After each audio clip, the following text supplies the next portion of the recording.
The Wretched Bell of Desolation. Year, 1692, outskirts of Inverness, Scotland. The snow-covered hills stretched endlessly, their curves swallowed by a thick mist that crept in with the dusk. On these cold, barren slopes stood the village of Alderwyck, shrouded in silence. It was a settlement forgotten by time, a place whose existence was written in trembling hands, on crumbling parchment, and mentioned only in hushed tones. It had once been prosperous, full of life and laughter, but now only the wind dared whisper through its cracked stone walls. The villagers had vanished, leaving behind their homes, their belongings, and an unsettling emptiness. No one remembered how, or why, they had left. Except for one man. Eamon Callister, the village's last remaining inhabitant, had stayed behind as an act of penance. His once proud family had been part of Alderwyck's founding, and for that, he could not abandon it. Each night, he barricaded himself inside the village church, a towering, centuries-old structure, its stone worn and darkened with age. But the church had its own horrors. The bell, suspended high in the steeple, would toll at precisely midnight, though no one was left to ring it. Eamon feared the bell.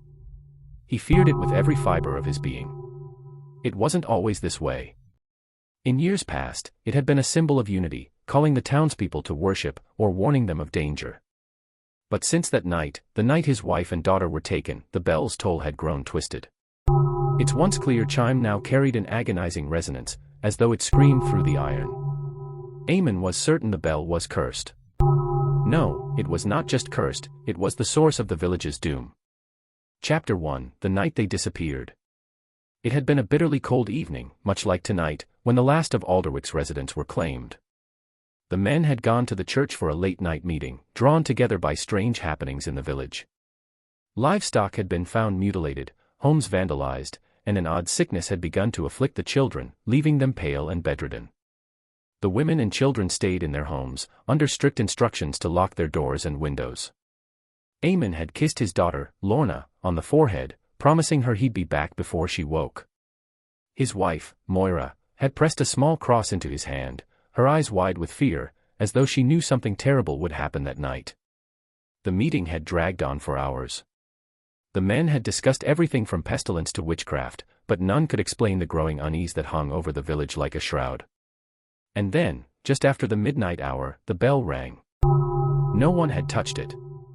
The men had rushed outside, expecting an attack or some terrible omen, but all that greeted them was silence, broken only by the echo of the bell's final note. Eamon had sprinted home, his heart pounding in his chest, only to find his house cold and empty. Moira and Lorna were gone. There was no sign of a struggle, no footprints in the snow, just a lingering chill that seemed to have settled deep within the walls of their home. And in the days that followed, the rest of the villagers disappeared, one by one. Some said they saw figures standing just beyond the mist, watching. Others claimed they heard whispers in the wind, calling them into the night. Eamon never saw his family again, but he heard them, heard their voices in the bell's mournful toll, their cries carried on the wind each night. He had tried to leave once, packing what little he had left and setting out toward Inverness, but the mist swallowed him whole, turning him back to the village, no matter which direction he walked. He was trapped. Chapter 2, The First Warning.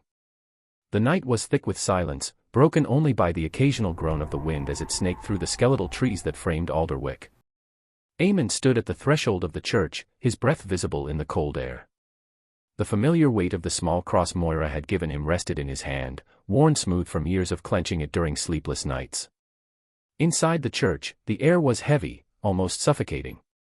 The old wooden pews stood in neat rows, but most were covered in dust, as though the very building had grown tired of waiting for its congregation to return. At the far end of the church, the altar was bathed in dim light, flickering from a single candle that Eamon kept lit as a ward against the darkness.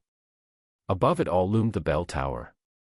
His gaze drifted upwards, following the thick rope that disappeared into the shadows above.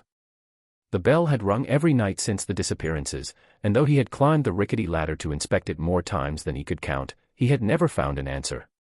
The rope swung as though pulled by invisible hands, and each time it rang, Eamon felt a piece of his sanity slip further into the abyss. The church itself seemed to hum with anticipation, as if the very stones were waiting for something to happen. He turned his back to the altar and began his nightly routine, checking the heavy wooden doors, making sure the bolts were secure. He couldn't risk anything getting inside. Not tonight. As the hours passed, the oppressive quiet gnawed at him. It was always like this before the bell rang. A deep, unnatural stillness that wrapped itself around his thoughts, pulling them toward the darkness. He sat near the front of the church, resting his head in his hands, his mind replaying the last conversation he'd had with Moira, the sound of Lorna's laughter still echoing faintly in his memories. And then it came. The first toll of the bell. The sound cut through the silence, deep and resonant, vibrating through the very stone of the church.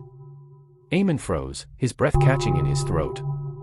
It wasn't midnight yet, this wasn't supposed to happen. Another toll. Louder this time, almost angry. Eamon stood, gripping the cross so tightly that the edges bit into his palm. He could hear it now, a low murmur just beyond the edges of his perception. Voices, distant but growing closer, riding on the echoes of the bell. He took a cautious step toward the bell tower, his heart pounding in his chest. He had to see, had to know what was up there. The ladder leading to the belfry groaned as he set his foot on the first rung, the wood creaking beneath his weight.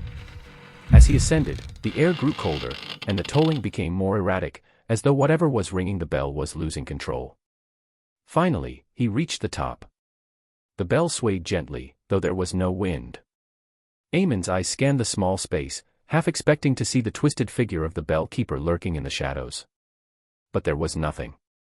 The rope hung limp, and the bell was still. Then, just as he was about to turn away, he heard it, a whisper, soft and chilling. "Father." It was Lorna's voice.